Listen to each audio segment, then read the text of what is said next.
오늘 아버지와 아들 세 번째 시간입니다.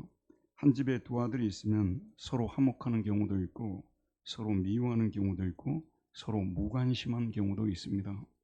하지만 현실의 두 아들을 보면 진정으로 서로 화목하는 경우가 있긴 있겠지만 매우 드뭅니다. 설령 화목하고 있다 해도 어떤 보이지 않는 전제 조건에서 서로가 합의를 하고 있기 때문입니다. 특히 두 아들 다 아버지의 재산 상속 문제에 대해 예민합니다. 아버지가 재산을 똑같이 혹은 법에 의하여 물려주지 않는 경우가 생기게 되면 화목이 갈등으로 바뀌고 갈등이 분쟁으로 이어질 수 있고 아버지와의 지금까지 모든 좋은 관계가 악한 감정으로 바뀔 수도 있다는 것입니다. 오늘 본문에 나오는 둘째 아들은 아버지의 재산을 다 탕진하고 다시 아버지 품으로 돌아온 탕자입니다. 그러나 좋은 아버지를 만나서 한순간에 지나간 죄를 다 용서받았고 예전의 아들의 권세와 특권을 가지게 되었습니다. 게다가 예전에 아버지 집을 떠나기 전에는 단 한 번도 먹어본 적이 없었던 살진 송아지까지 먹어볼 정도의 과분한 환영을 받습니다. 둘째 아들은 자기에게 일어난 이 모든 일이 꿈인가 생신가라는 생각을 했을 것입니다. 그런데 이런 둘째 아들에 대한 아버지의 태도를 볼 때 진정으로 동의할 수 있는 첫째 아들이 지구상에 몇 명이나 될까요? 과연 아버지의 이런 처신이 옳은 처신일까요? 아버지는 이런 처신을 통해서 둘째 아들은 다시 얻을 수 있겠지만 큰 아들은 잃을 수도 있습니다. 독일의 유명한 신학자인 아돌프 슐라토는 이 점을 지적합니다. 죄를 지은 아들을 아버지는 얻었다. 하지만 의로운 아들을 잃었다. 한 아들은 그에게로 돌아왔다. 다른 아들은 그로부터 이별했다. 오늘 본문에 등장하는 큰아들에 관한 얘기를 읽을 때 상식을 가진 독자라면 큰아들을 무조건 비난할 수 없을 것입니다. 어쩌면 큰아들의 아버지에 대한 분노에 동조할 수도 있을 것입니다. 큰아들의 처사보다 아버지의 처사가 옳지 않다고 말할 사람도 있을 것입니다. 오늘날 교회가 하나님을 사랑의 하나님으로 전할 때 모든 사람들이 동의하지는 않을 것입니다. 사랑은 정의의 규칙과 어긋나기 때문입니다. 교회 다니지 않은 분들에게 하나님이 사랑의 하나님이 되어야 합니까? 아니면 공의의 하나님이 되어야 합니까? 라고 묻는다면 많은 분들이 공의의 하나님이 되어야 한다고 대답할 것입니다.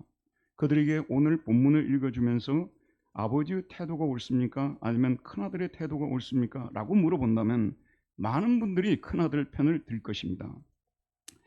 오늘 본문에 등장하는 아버지는 대부분의 인간들의 눈으로 볼 때 모순적으로 보이는 행동을 하고 있는 것입니다. 그는 집을 떠나지 않고 큰아들의 직무를 묵묵히 감당하고 있는 큰아들에게 한 번쯤 큰 잔치를 열어주셔야 했을 것입니다. 반면에 아버지의 재산을 다 탕진하고 돌아온 둘째 아들에게는 그를 호적에서 파든지 아니면 아들의 권세를 박탈하든지 아니면 근신 기간을 정해서 한동안 근신을 하도록 벌을 내려야 했을 것입니다. 그러면 작은 아들도 아버지가 내리는 형벌을 군말 않고 받아들였을 것이고 큰아들도 아버지를 전과 같이 존경했을 것입니다. 오늘날도 우리가 하나님을 사랑의 하나님으로 선포하고 하나님을 죄인을 용서하시는 하나님으로 선포할 때 정의롭게 세상을 살아가고 있다고 자부하는 많은 사람들은 이런 하나님을 받아들이기 어려울 것입니다. 제가 이런 말씀을 드리는 것은 오늘 본문에 등장하는 큰아들을 속 좁은 아들이라고 무조건 비난할 수 없다는 것입니다.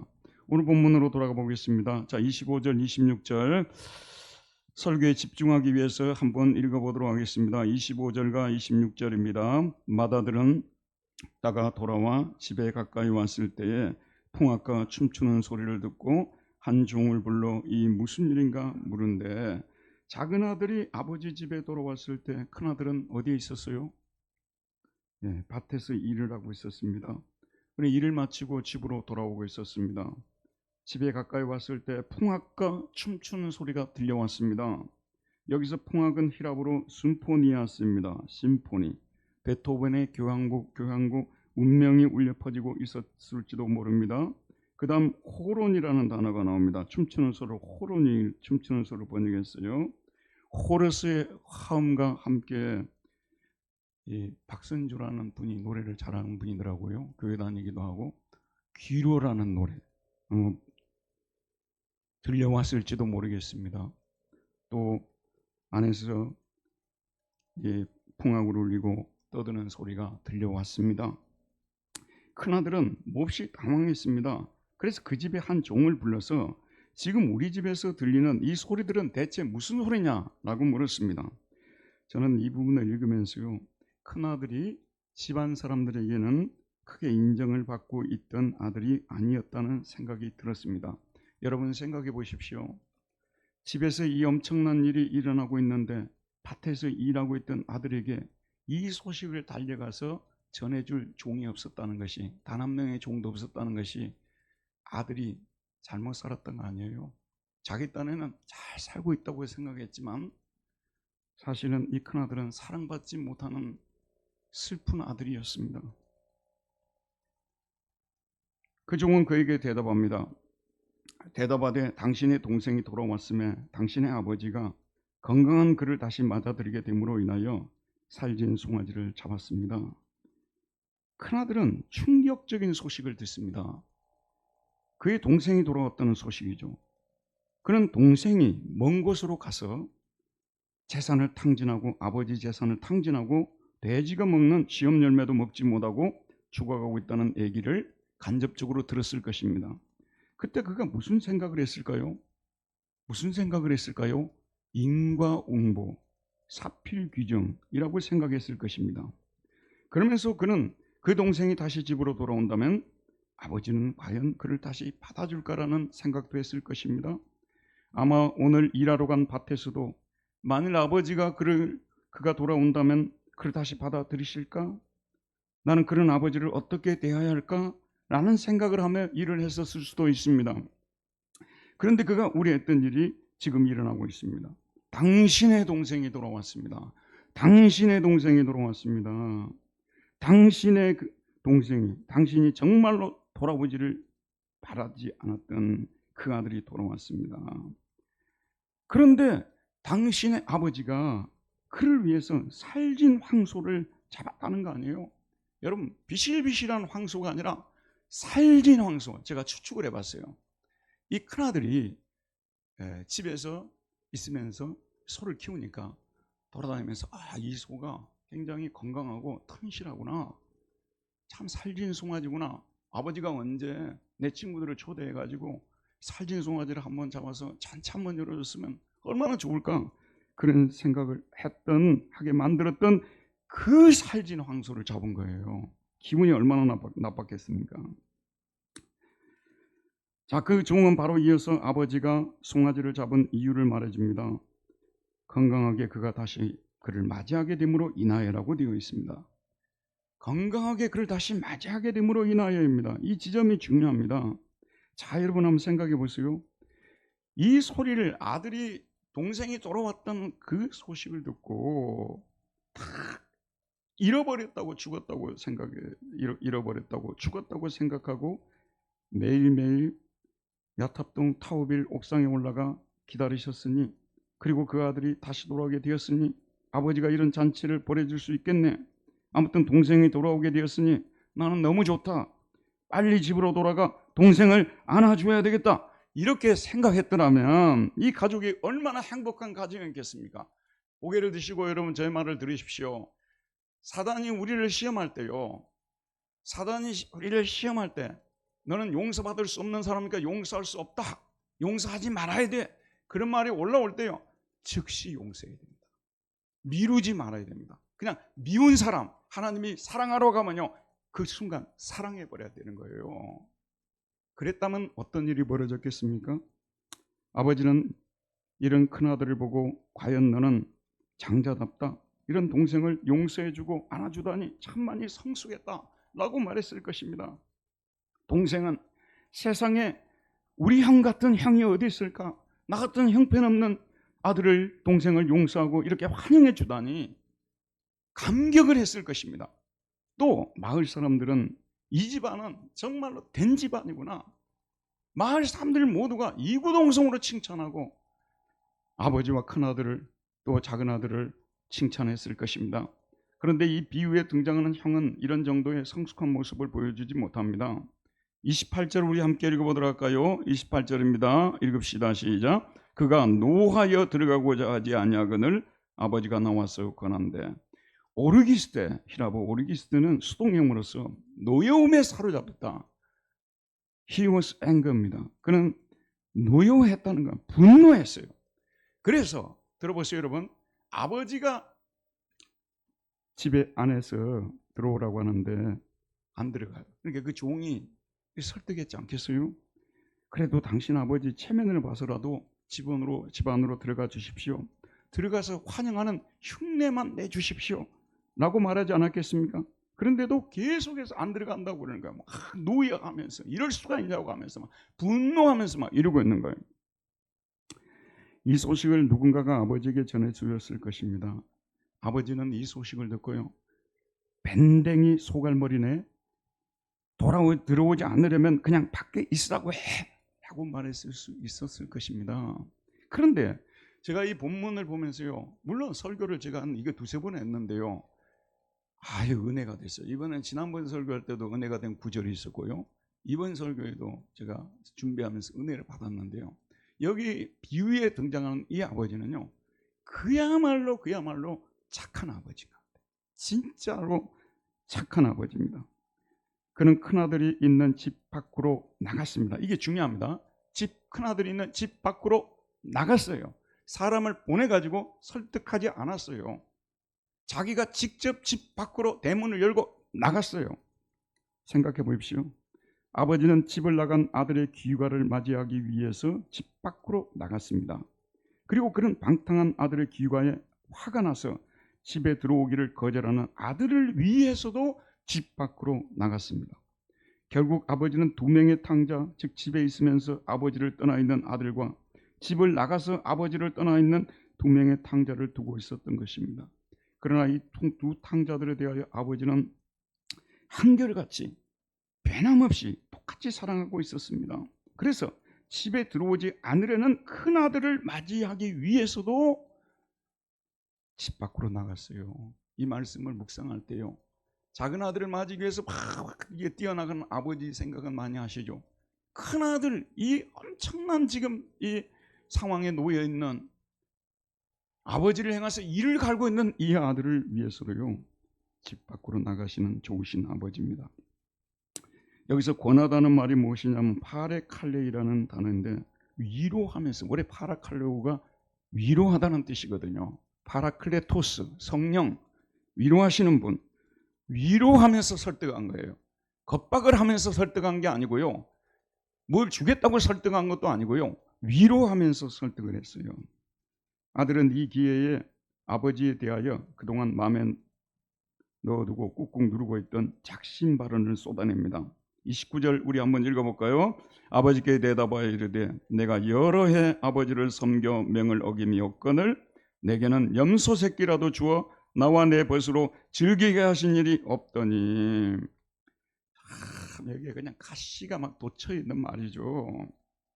근데 여기 참 재밌는 게 뭐냐, 첫 마디가 뭐냐, 이두 보세요, 보십시오. 이렇게 자기 아버지에게 처음 말을 꺼낼 때요, 어떻게 말하는 거 보면 그 사람 마음 다 알 수 있어요. 이두라고요. 보세요, 보십시오. 아버지한테 이런 식으로, 이런 태도로 말하면 되겠습니까? 아무리 화가 나도 이두 보십시오, 보세요. 아버지에게 해서는 안 될 존중 없는 말투입니다. 그는 이어서 뭐라고 말합니까? 내가 여러 해 동안 계속 아버지를 섬기고 있습니다. 이 섬기고 있다는 단어가 둘리온데요. 둘리온데, 둘로스가 뭐냐면 종이란 뜻입니다. 내가 아버지 집에서 이 몇 년 동안 종처럼 일을 한 사람이라고, 내가 종처럼 섬긴 사람이라고. 그 다음에 이어서 뭐라고 하냐면요, 아버지의 명을 어김이 없거늘. 그런데 여기서 우데포테라는 결코 원만하지 않다라는 거예요. 아버지의 명을 제가 어긴 적이 단 한 번도 없었다라고 말하고 있어요. 자, 이렇게 말하기 쉽지 않잖아요. 우리가 아무리 어떤 일을 성실해도요, 몇 번은 어겼다고 말해야 그것이 설득력이 있잖아요. 근데 이 아들이 좀 삐뚤어져 있어요. 지금 마음이 삐뚤어져 있어가지고 아버지의 명을 단 한 번도 어긴 적이 없다고 말하고 있는. 언제 내가 아버지의 명을 한 번이라도 어긴 적이 있냐고 이렇게 이야기하고 있는 거예요. 그런데 아버지는 나를 위해서는 단 한 번도 역시 우대포트를 쓰고 있어요. 아버지는 나를 위해서도 위로해서 단 한 번도 내 친구들과 함께 즐기도록 염소 새끼, 비실비실한 송아지는 말할 것도 없고요. 살진 송아지는 언급도 못 하겠고요. 염소 새끼 한 마리라도 잡아주신 적이 있으십니까? 이렇게 따집니다. 그러나 아버지가 성실한 자기를 위해서는 단 한 번의 잔치도 베풀어 주신 적이 없었다는 사실을 지적합니다. 아버지의 부당한 처사를 부각시키기 위해서 아버지가 동생을 위해 잡아먹인 살진 송아지와 자기가 지금 한 거는 염소 새끼 한 마리를 대조하고 있죠. 이제 그가 진짜로 하고 싶은 말을 합니다. 30절 우리 한번 보도록 할게요. 30절입니다. 아버지의 살림을 창녀들과 함께 삼켜버린 이 아들이 돌아오매 이를 위하여 살진 송아지를 잡으셨습니다. 근데 이걸 보세요. 우리말에는 30절에 보면 이 아들이라고 되어 있어요. 무슨 아들이라고 되어 있어요? 이 아들이. 원문에서는 호휘오스, 수후토스라고 되어 있어요. 호휘오스는 그 아들이고요. 수는 뭐냐 그러면 당신의 후토스 당신의 이 아들이, 당신의 이 잘난 아들이, 우리 비과에서 말할 때 그러잖아요. 예전에 부모님 목사가 맞죠. 당신의 이 잘난 아들이 이가 아니에요. 당신의 이 잘난 아들이, 그렇게도 애지중지하던 당신의 그 아들이 이렇게 하는 거예요. 그 아들은 자신과는 더 이상 관계가 없고 아버지의 아들일 뿐이라고 못을 박습니다. 이 아들의 마음속에는 멀리 떠나 재산을 탕진한 동생에 대해서 어떤 긍휼도 남아있지 않습니다. 자기가 뭔데 어떤 긍휼도 남아있잖아요. 우리 인간은 인간에 대해서요, 다른 인간에 대해서 어떤 긍휼도 없다, 그런 말 절대 쓰면 안 됩니다. 아무리 그 사람이 밉더라도요, 조금의 긍휼은 남겨둬야 돼요. 이럴 때 어떻게 되겠어요? 아멘 해야죠. 아무리 밉더라도 조금의 긍휼은 남겨둬야 되겠어요? 안 해야 되겠어요? 뭐 찔리는 거 있으신가요? 조금의 긍휼은 남겨놓아야 되는데 이 형제 간의 이야기들을 보면요, 참 안타까운 일들이 많이 있어서 여러분도 그런 말을 쉽게 대답 못할 것입니다. 그래서 아버지 앞에서 동생을 아버지의 아들, 내 동생이라고 부르지 않고 당신의 이 아들이라고 부릅니다. 이제 동생이 저지른 행동을 아버지 앞에서 검사가 판사 앞에 고발하듯이 고발합니다. 뭐라고 하냐면 첫 번째 죄명이 뭐냐면요, 당신의 재산을 삼켜버렸다고 말하고 있어요. 당신의 재산을 파먹은 사람이라고 말하고 있는데요, 이제 조금 있으면 여름이 올 것입니다. 여름에 하면 수박을 이렇게 잘라가지고 먹는 경우도 있지만 한 절반 중간 정도 잘라가지고 그것을 파먹는, 아니면 통째로 만들어 놓고 구멍을 뚫은 다음에 파먹는, 해보셨죠? 당신의 재산을 그렇게 파먹은 인간 아니라고. 이게 그런 사람이라는 거예요. 그리고 누구와 함께 재산을 낭비했는가도 중요해요. 한번 생각해 보세요. 자기 아들이 설령 지혜롭지 못했다 하더라도 밖에 나가서 살아보려고 애를 쓰고 건전한 사람들과 어울리면서 재산을 탕진했다면 그렇게 밉지 않았을 거예요. 근데 오늘 보면 누구와 함께라고 되어 있습니까? 누구와 함께라고요? 창녀들과 함께라고 되어 있어요. 창녀들과 함께. 메타포르논이라고 되어 있습니다. 포르노. 창녀들과 함께. 큰아들은 자기 아버지께 당신의 아들이 돌아왔을 때 당신은 이 아들을 어떤 기준으로 대해야 하느냐고 따지는 것입니다. 공의의 법칙에 의하여 동생을 벌주어야 합당하지 않느냐고 따지는 거예요. 그런데 지금 아버지가 하는 일은 어떤 일이냐고 따져 묻는 것입니다. 이를 위하여 살진 송아지를 잡았습니다. 이런 아들을 위하여, 다른 아들이 아니라 당신의 재산을 창녀들과 함께 파먹은 이 아들을 위하여 아버지는 살진 송아지를 잡아주는데, 이게 정말 공의로우신 아버지냐고 따져 묻는 것입니다. 요즘은요, 이렇게 따져 묻는 자녀들이 없는지 몰라도요, 예전에는요, 마을마다 이런 똑똑한 아들들이 있었어요. 자기 어머니를 막 몰아붙이는 아들들요, 없었던 것 같습니까? 있었습니다. 그는 아버지 앞에서 동생이 저지른 제목을 나열합니다. 동생은 자기 살림이 아닌 아버지 살림을 건전한 일을 하려다가 없앤 것이 아니라 창녀들과 함께 없었다고 따집니다. 이 아버지의 처사는 부당하다는 거죠. 공의로운 법칙을 적용하지 않은 잘못된 행동이라고 지적하는 것입니다. 자, 아버지가 대답합니다. 이제 31절입니다. 함께 읽읍시다. 아버지가 이르되 예 너는 항상 나와 함께 있으니 내 것이 다 내 것이로다. 테크노 에야. 이걸 영어로 저는 영어권에서 알지 않아서 이때 어떻게 번역하는 것이 좋을지 모르겠어요. 이거 영어권에 살아봐야 알거든요. 보통 우리는 그냥 my son, my baby, my child 이렇게 하는데 영어권에 사는 분들이 정확히 알 것입니다. 어쨌든 에야라고 부릅니다. 그는 다 큰 아들을 지금 이렇게 무례한 말로 자신을 비난한 아들을 에야라고 부릅니다. 아버지는 그의 큰 아들이 언제나 사랑하는 아이입니다. 아무리 커도 사랑하는 아이입니다. 이런 표현 써서 죄송한데요. 저도 우리 큰아들 대할 때요. 완전히 아이로 대합니다. 어떤 때는 억울하겠죠. 근데 저는 아이로밖에 보이지 않아요. 아이처럼 대합니다. 아버지 아이와 같이 그를 사랑하는 아들입니다. 아버지는 그 아들을 사랑의 관계로 대했지 법적 관계로 대해본 적이 없습니다. 그 아들은 이전에도 지금도 앞으로도 그에게 사랑받는 아들입니다.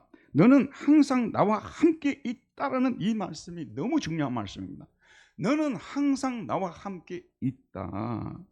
너는 항상 나와 함께 있다. 살진 소를 너에게 준 적이 없지만 너는 나와 항상 함께 있다. 참 이 말씀이 은혜스럽습니다. 항상 함께 있다. 무슨 뜻이겠습니까? 아버지가 재산이라는 뜻이겠죠. 아버지가 쓸 일이 있으면 다 알아서 쓸 것을 주겠다는 것이죠. 보호해 주겠다는 것이죠. 이 아버지가 너와 함께 있다는 말 속에는요, 모든 이 아버지가 내 가진 모든 것들이 다 그의 것이라는 그런 뜻이 들어 있습니다. 큰아들은 아버지가 언제나 그와 함께 있다는 사실 그 자체가 아버지께로 받은 재산임을 몰랐습니다. 지난 시간에 제가 말씀드렸죠. 재산으로 번역된 이 단어가요, 비오스입니다. 비오스, 비올로기, 바이올로지, 비오스. 재산이라고도 번역하고 생명이라도 삶이라고도 번역합니다. 비오스. 아버지의 생명이 그의 재산이고요, 아버지의 재산이 그의 재산입니다. 이게 매우 중요해요. 아버지의 재산과 아버지를 분리시키려는 것이 현대문화예요. 현대문화는 아버지와 관계에서도 아버지와 아버지 재산을 분리시키려고 하는 거예요. 근데 우리 근동의 문화는 처음부터 그러지 않았습니다. 제가 어제 라디오 방송을 듣고 오는데요, 그 성리학을 전공한 분인데 공부를 깊이 하신 분인가 봐요.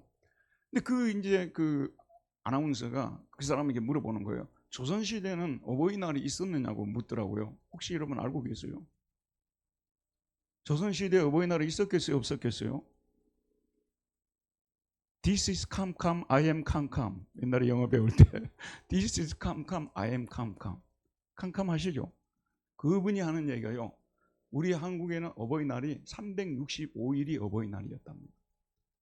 근데 그게 다 하는 얘기지만 듣고 보니까요, 아버지가 죽었어요. 3년 동안이나 그 아버지 묘실 옆에다가요, 텐트 같은 거 쳐놓고 집으로 만든 텐트죠. 거기 있으면서 어떤 사람은 배설을 하다가요, 그 중단하고 아버지를 거기 와서 봉양했다는 거예요. 참, 그러니까 예전에 우리 문화는 아버지와 재산을 분리시켜 생각한 적이 없어요. 이거는 서양에서 들어온 못된 문화라고 저는 생각해요. 서양에서 나온 못된 문화는 아버지와 관계에서도 동계선해요. 여러분 식당에 가가지고요, 딱 이렇게 더치페이라고 하죠. 제가 이게 제일 처음에 충격을 받았던 게 뭐냐면 1991년에 제가 독일에 가서 당시 이제 독일어 공부를 하고 있는데 우리 반 중에 일본의 어떤 그 사설 방송의 기자였던 것 같아요. 그 친구가 이제 독일 와가지고 살면서 이거 이제 파송을 받은 그 기자 같아요. 이제 같이 친해지다 보니까 같이 밥 먹으러 가자고 딱 가서 밥을 먹는데 딱 나올 때 되니까 자기 것만 탁 내고 나가더라고요. 그 이런 못된 놈 있나 그랬죠. 자기 것만 탁 내고 가더라고요. 지금 우리나라 문화가 어떻게 된 줄 아세요? 많이 변했다는 거 알고 계시죠? 그게 마음이 편해요, 안 편해요? 이렇게 됐어요, 지금요. 지금 이렇게 됐어요. 아버지와 아버지의 가진 것이 이게 분리된다는 것은 참 불행한 것입니다. 그래서 그는 아버지보다 아버지가 가진 재산에 더 관심이 있었다는 거. 아버지가 자신과 함께 있다는 사실 그 자체가 자신이 가진 최고의 재산임을 몰랐던 것입니다. 큰아들이 가진 계산법은 이렇습니다. 아버지가 나의 재산이다가 아니라 아버지가 가진 재산이 나의 재산이다. 여러분, 오늘날 우리도 이 큰아들 같이 살아가고 있는 줄 모르겠습니다. 저와 여러분 하나님을 어떻게 대하고 있을까요? 저와 여러분 하나님을 어떻게 대하고 있을까요? 중세 사람들은, 중세는 우리가 뭐 암흑시대라고 하는데요, 모르는 소리 하지 마세요. 그때 우리보다 훨씬 뛰어난 사람들이 너무 많았어요. 우리가 보통 성이라는 이름을 붙이는, 우리 개신교는 성이라는 말을 안 붙이거든요.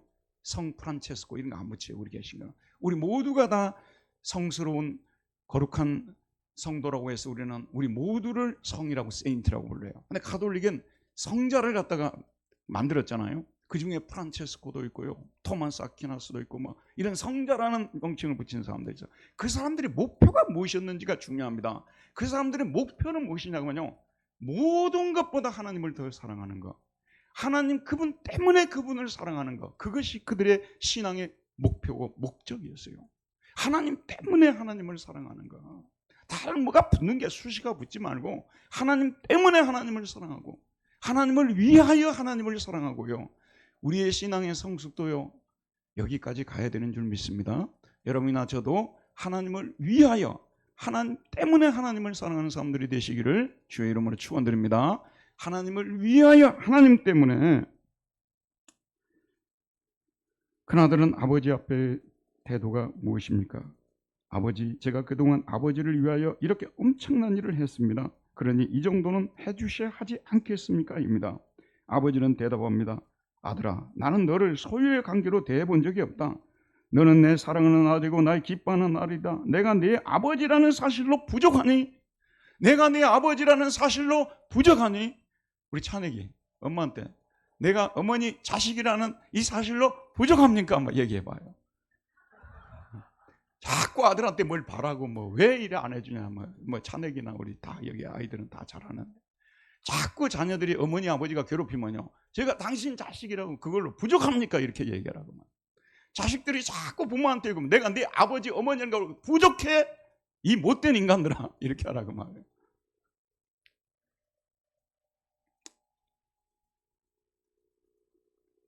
그러면서 아버지가 아들을 달래려고 결정적인 말씀을 하십니다. 이 31절 함께 읽읍시다. 아버지가 이르되 예, 너는 항상 나와 함께 있으니 내 것이 다 내 것이로다. 예, 나는 항상 나와 함께 있으니 내 것이 다 내 것이로다. 환타, 여러분 시골에서 환타 70년대부터 환타 많이 마셨죠? 환타 뜻이 뭔지 아세요? 모든이란 뜻이에요. 모든. 타에마, 나의 모든 것이 싸 너의 것이다. 나의 모든 것이 너의 것이다 말하고 있어요. 아버지는 잘 들어보세요. 내가 내 재산을 다 내게 주겠다. 내 재산은 곧 내 재산을 의미한다고 말하지 않아요. 내가 가진 모든 재산이 다 내 재산이다.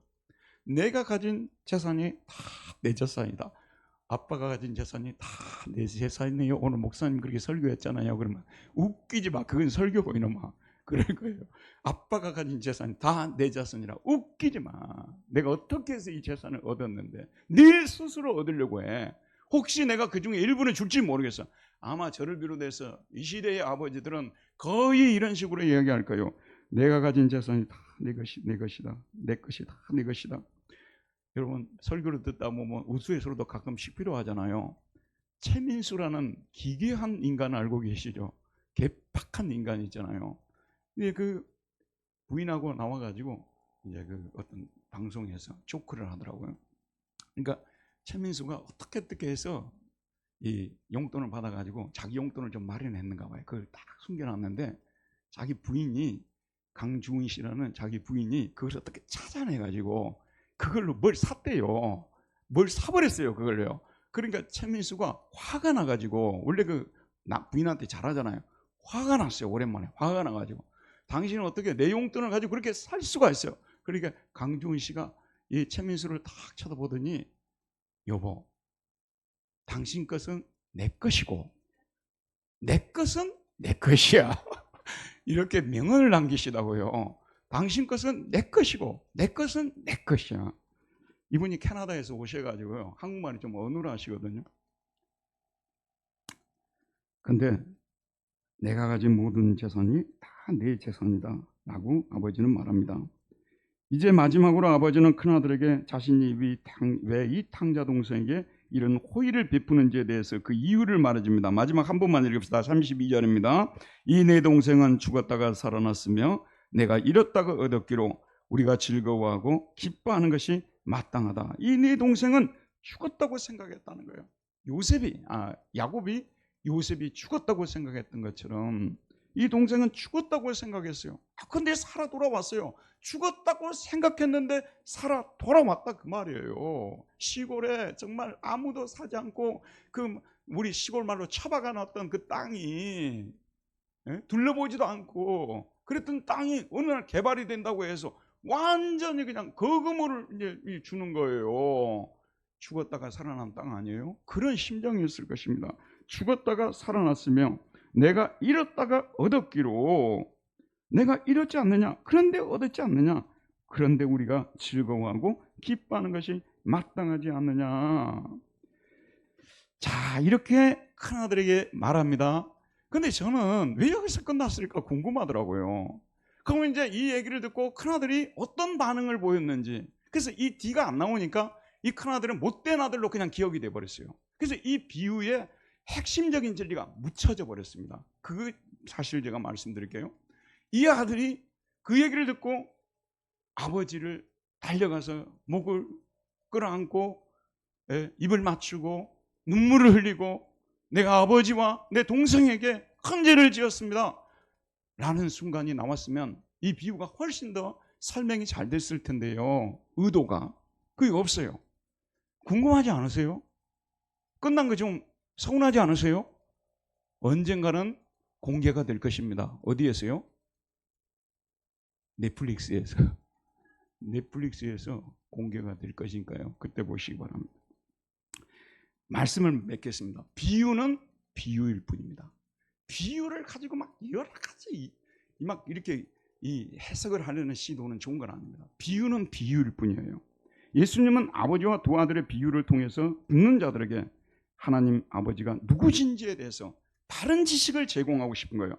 예수님이 이 세상에 오셨을 때요, 사람들이 지 맘대로 하나님을 생각하는 거예요. 지금도 우리 한국에 있는 500만 기독교인들, 개신교인들을 모아놓고요, 하나님이 누구신가에 대해서 쓰라 그러면요, 지 맘대로 쓸 경우가 너무 많아요. 모범답안 제가 볼 때는 10%도 안 나와요. 자기 생각대로 끝까지 예수 믿어요, 여러분. 하나님이 어떤 분인가, 예수님이 이 땅에 오셨을 때도 이 이스라엘의 하나님 아버지 유대인들이 하나님 아버지에 대해서 너무 잘못 생각하고 있는 거예요. 예수님이 이 땅에 오신 목적은 하나님이 누구신가를 알려주기 위한 것이 예수님이 이 땅에 오신 중요한 목적 중에 하나입니다. 누구신가를 알려주는 거예요. 하나님 아버지는 죄인을 사랑하시는 아버지시고 죄인이 돌아오기를 간절히 원하는 사랑의 아버지심을 알리고자 하십니다. 유대인들은 어땠습니까? 죄인이 들어온다고, 죄인이 돌아온다고, 죄인을 받아준다고, 너는 지금부터 납비 자격이 없어, 그냥 아웃되는 거예요. 바로 파이어 되는 것입니다. 죄인을 받아준다고. 그런 상황에서 예수님은, 하나님은 사랑이시고 죄인을 위해서 아들을 보내시고 그 아들을 죽게까지 하시면서 죄인을 구원하셨다. 우리가 아직 죄인 되었을 때 그 아들을 우리를 위해서 죽게 하심으로 하나님께서 대한 우리에 대한 자기의 사랑을 확증하셨느니라. 하나님은 죄인을 사랑하시는 하나님이라는 것이 지금도 저와 여러분들요, 요즘 선거철이죠. 내가 지지하는 저 정당에 있는 사람들 좋아요, 싫어요? 요즘은 아버지와 자녀들도, 부모와 자녀들도 정치 얘기하면 안 된다 그러잖아요. 그들도 구원의 백성이에요. 그들도 구원의 백성이고 구원받아야 할 백성이고, 내가 지지하고 있는 사람들도 구원받을 백성들이고, 이건 잊지 말아야 되는 것입니다. 여러분, 정치가 중요하지만 상대적으로 중요한 것이지 절대적으로 중요하다고 말하는, 이거는요, 복음을 완벽하게 변질시킨 거예요. 그런 복음을 잘못 깨달은 것입니다. 복음은요, 우리가 저 사람 저런 인간이 구원받아, 그런 인간이 구원받도록 하나님이 그 아들을 보냈다는 게 복음이에요. 이것이 이해가 되려면요, 자기 집에서 그런 일이 한번 일어나 봐야 돼요. 자기 집에서 그런 일, 강주 사태가 그놈들이 그게 폭도들이지 않은 분들이요, 거기서 자기 아들이 총에 한번 맞아 죽었다고 생각해봐요. 어떻게 그런 말을 할 수 있는지. 사람은요, 어떤 존재인 줄 아세요? 자기 발등에 불이 떨어지기까지는요, 객관적인 사실 없어요. 모든 사실은 따져놓고 보면 자연과학적 사실 빼고는 다 주관적인 사실입니다. 자, 하나님은 죄인을 사랑하시는 분이신데 유대인도 사랑하지만 이방인도 사랑하시는 하나님이시라는 거예요. 자, 유대인들이 그처럼 경멸했던 이방인도 하나님의 사랑의 대상임을 알리고자 하십니다. 유대인들이 이방인들을 얼마나 경멸한 줄 아십니까? 파란색이 빨간색 지지하는 사람들 경멸하는 것보다 10배는 더 됐다고 보면 돼요. 빨간색이 파란색 지지하는 사람들 경멸하는 것보다요 10배는 더 됐다고 생각해요. 저는요. 사람이라고도 막 부르지 않았어요. 그런 이방인도 하나님이 사랑하셔서 그 아들을 보내셨는데, 중요합니다. 들어보세요. 예수님이 이 땅에 오셨어요. 이스라엘의 어느 지역에 사셨습니까? 어느 지역에서 사셨어요? 갈릴리에서 살았잖아요. 이방인들이 하도 많아가지고요, 별명이 이방의 갈릴리라고 했잖아요. 이방의 갈릴리에서 마지막 몇 주를 빼고는 이방의 갈릴리에서 살았던 분이십니다. 이방인을 사랑하신다는 증거 아니겠습니까? 예수님은 또한 유대인들도 사랑하십니다. 그들에게도 하나님이 그들을 포기하지 않고, 정말 이 진짜 골치 아픈 사람들 어떤 사람들 아세요? 집에서 나가지도 않고 집에 딱 붙어있고 출퇴근 시간 정확하고 그 엄마가 하라는 거 다 하고 아빠가 하는 거 다 하면서도 아버지 엄마를 향해서 일을 갈고 있는 애들요. 그 유대인들 아니에요. 이 사람들을 사랑할 수 있겠어요? 그런데 하나님께서는 그들도 사랑하신 거예요. 세계 수많은 민족들 중에서도요, 하나님은 어떤 민족에게만 율법을 주었습니까? 어떤 민족에게만 율법을 주었어요? 유대인들에게만 주었어요. 근데 여러분 지금 정신 차리고 잘 들으세요. 율법은 뭐뭇을 하라 하지 말라 하면 복을 받고 하지 않으면 저주를 받을 것이다. 그 율법 아니에요. 그런데 그 율법은요, 그 전에 전제 조건이 깔려 있어요. 하나님이 너희를 사랑하신다는 인디카티브, 직설법이 그게 딱 깔려 있는 거예요. 하나님이 너를 세계 만민 중에서 너희 민족을 택하였다는, 선택하고 사랑하신다는 직설법이 깔려 있어요. 직설법이 있고 그 다음에 인디카티브, 명령법이 나와야 그게 옳은 겁니다. 너희가 이렇게 하나님의 사랑받는 사람들이고, 너희들은 장차 이방인들을 향해서 제사장 역할을 해야 될 사람들이기 때문에 그들보다 한 가지라도 나아야 된다, 그 말이에요. 율법을 주신 목적은 뭐냐면요, 그들보다 한 가지라도 더 나은 사람이 되어서 그들에게 복음을 전하는 사람들이 되라는. 이 율법을 여러분 읽을 때마다요, 항상 하나님은 나를 사랑하신다는 전제 속에서 읽어야 돼요. 주의를 거룩히 기억하여 거룩히 지키라. 왜 맨날 지키라 그래요? 그냥 그러지 마세요. 하나님이 당신을 사랑한다는 전제하에서 지키라고 하는 거예요. 그 지킴을 통해서 아버지를 기쁘시게 하고 좀 더 뛰어난 사람이 되어지게 되고, 그래서 우리는 밖에 나가서 사람들이 손가락질 받지 않고 예수를 전하는 사람들이 될 수 있기 때문에 하나님은 유대인들을 사랑해서 율법을 그들에게 주신 것입니다. 율법은 하나님의 사랑의 표현인 것입니다. 한 가지만 더 말씀드릴게요. 예수님이 이 땅에 오실 때 옛날에 학교에서 신학을 가르치는 분들을 스콜라 신학자들이라고 했어요. 스콜라에서 스쿨이 나왔지 않습니까? 밖에 나가서 일도 안 하고요, 그냥 학교에서 그냥 머리로 추론해가지고 신학하는 사람들을 빚고 와서 스콜라 신학자라고 했는데요, 이 스콜라 신학자들이 여러 가지 생각들을 많이 했어요. 여러분 한번 생각해 보셨습니까? 이거는 성경에 나온 얘기는 아닙니다만 비슷하게 나오긴 해도 그냥 정언 문장으로 나오진 않아요. 그게 뭐예요? 예수님이 수많은 민족 중에서 어떤 혈통으로 가지고 이 세상에 태어나셨어요? 어떤 혈통을 가지고 태어나셨어요? 예수님은 말하자면 이방인입니까? 유대인입니까? 예수님이 유대인입니까? 이방인입니까? 그럼 한국인으로 왜 안 태어났냐고 말이에요. 한국인으로 왜 안 태어났을까요? 그러면 우리가 얼마나 자부심이 있겠어요? 유대인들을 포기하지 않으시고 끝까지 사랑하신다는 것은 유대인의 혈통을 입으면서 예수님께서는 증거하고자 했다는 것입니다. 예수님은 유대인과 이방인 모두를 다 사랑하시는 하나님이시라는 사실인 것이죠. 유대인들은요, 이 사실을 깨닫지 못하고 집에 있으면서도 이를 빡빡 깔고 살아가는 그런 이 큰아들처럼 인생을 잘못 살고 있는 것입니다. 하나님 아버지는 이 비유의 아버지처럼 큰아들과 둘째 아들, 유대인과 이방인 모두를 사랑하십니다. 예수님은 이 둘이 하나님의 아들이신 자신을 믿고 구원을 받고 서로 화해하여 손에 손을 잡고 아버지께 나아가도록 십자가를 지신 것입니다. 바울은 이 사실을 깨닫고 에베소서 2장 14절에서 18절에서 이렇게 기록합니다. 그는 우리 화평이신지라 둘로 하나를 만드사 원수된 것 그 중간에 막힌 담을 자기 육체로 하시고 법조문으로 된 계명의 율법을 피하셨으니 이는 이 둘로 자기 안에서 한 새 사람을 지어 화평하게 하시고 또 십자가로 이 둘을 하나님과 화목하게 하려 하십니다.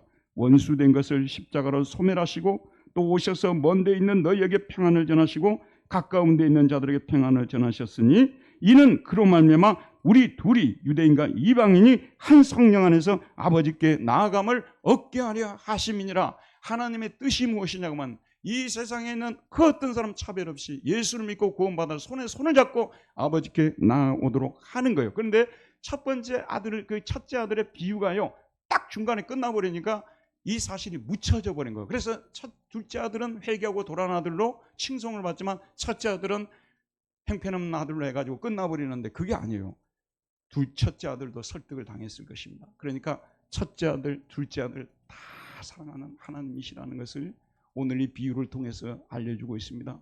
여러분, 여기 교회에 앉아 계신 여러분들도요, 때로는 그런 생각하죠. 저 집사님은, 저 권사님은, 저 성도님은 문제도 잘 풀리고 좋은 직장 다니고 다 잘 되는데 하나님은 정말 저들은 사랑하고 나는 사랑하지 않는 거야. 당신도 사랑합니다. 위로가 안 됩니다. 목사님이 아무리 그런 설교해도 위로가 안 됩니다. 위로가 되려면 저한테 직장을 줘보세요. 막 이럴 거예요. 위로가 안 됩니다. 위로가 안 됩니다. 그런 시험을 한두 번 다 당해요, 사람들이요. 나만 망했는가? 나만 정말 하나님을 사랑하지 않는가? 여러분, 그 사탄이 가져다 주는 생각입니다. 하나님은 여기에 앉아있는 저와 여러분요, 누구도 차별 없이 다 사랑하는 거예요.